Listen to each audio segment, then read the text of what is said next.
हर हर महादेव। दोस्तों, शिव पुराण के श्री रुद्र संहिता के तृतीय खंड के 11वें अध्याय में आपका स्वागत है। हमारी आपसे प्रार्थना है कि शिव पुराण की कथाएं अपने बच्चों को अवश्य सुनाएं। तो दोस्तों, आज हम भगवान शिव की गंगावतरण तीर्थ में तपस्या की कथा सुनेंगे। तो चलिए आरंभ करते हैं। ब्रह्मा जी बोले, नारद, गिरिराज हिमालय की पुत्री पार्वती, जो साक्षात जगदम्बा का अवतार थीं, जब 8 वर्ष की हो गईं तब भगवान शिव को उनके जन्म का समाचार मिला। तब उस अद्भुत बालिका को हृदय में रखकर वे बहुत प्रसन्न हुए। तब उन्होंने अपने मन को एकाग्र कर तपस्या करने के विषय में सोचा। तत्पश्चात नंदी एवं कुछ और गणों को अपने साथ लेकर महादेव जी हिमालय के सर्वोच्च शिखर पर गंगोत्री नामक तीर्थ पर चले गए। इसी स्थान पर पतित पावनी गंगा ब्रह्मलोक से गिर रही हैं। भगवान शिव ने उसी स्थान को तपस्या करने के लिए चुना। शिवजी अपने मन को एकाग्रचित्त कर आत्मभूत ज्ञानमयी नित्य ज्योतिर्मय चिदानंद स्वरूप परम ब्रह्मा परमात्मा का चिंतन करने लगे। अपने स्वामी को ध्यान में मग्न पाकर नंदी एवं अन्य शिवगण भी समाधि लगाकर बैठ गए। कुछ गण शिवजी की सेवा करते तथा कुछ उस स्थान की सुरक्षा हेतु कार्य करते। जब गिरिराज हिमालय को शिवजी के आगमन का यह शुभ समाचार प्राप्त हुआ, तब वे प्रेमपूर्वक मन में आदर का भाव लिए अपने सेवकों सहित उस स्थान पर आए जहां वे तपस्या कर रहे थे। हिमालय ने दोनों हाथ जोड़कर रुद्रदेव को प्रणाम किया। तत्पश्चात उनकी भक्तिभाव से पूजा आराधना करने लगे।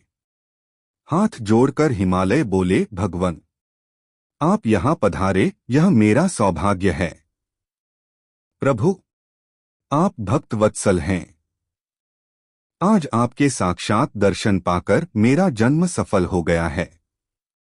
आप मुझे अपना सेवक समझें और मुझे अपनी सेवा करने की आज्ञा प्रदान करें। हे प्रभु, आपकी सेवा करके मेरा मन अत्यधिक आनंद का अनुभव करेगा। गिरिराज हिमालय के वचन सुनकर महादेव जी ने अपनी आंखें खोलीं और वहां हिमालय और उनके सेवकों को खड़े देखा। उन्हें देखकर महादेव जी मुस्कुराते हुए बोले, हे गिरिराज, मैं तुम्हारे शिखर पर एकांत में तपस्या करने के लिए आया हूँ।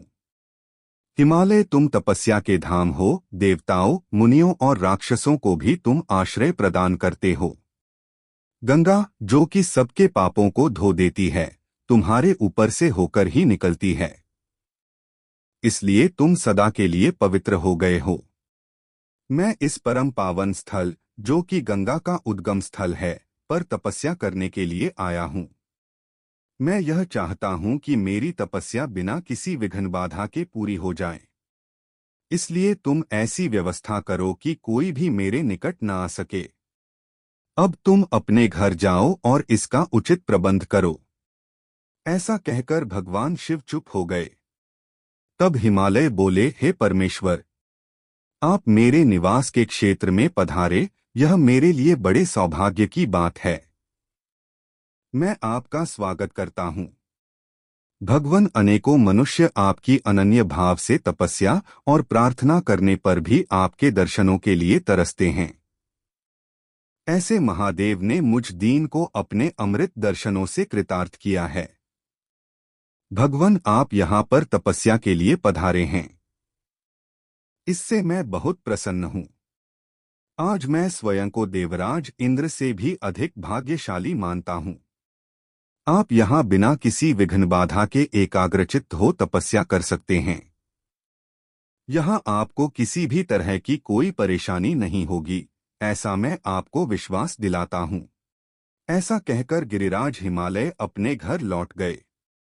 घर पहुंचकर उन्होंने अपनी पत्नी मैना को शिवजी से हुई सारी बातों का वृत्तांत कह सुनाया। तब उन्होंने अपने सेवकों को बुलाया और समझाते हुए कहने लगे कि आज से कोई भी गंगावतरण अर्थात गंगोत्री नामक स्थान पर नहीं जाएगा। वहां जाने वाले को मैं दंड दूंगा। इस प्रकार हिमालय ने अपने गणों को शिवजी की तपस्या के स्थान पर न जाने का आदेश दे दिया। तो दोस्तों, आज की कथा यहीं समाप्त हुई। हमारे साथ जुड़े रहने के लिए आपका बहुत बहुत धन्यवाद तथा आगे की कथा सुनने के लिए हमसे जुड़े रहे। हर हर महादेव।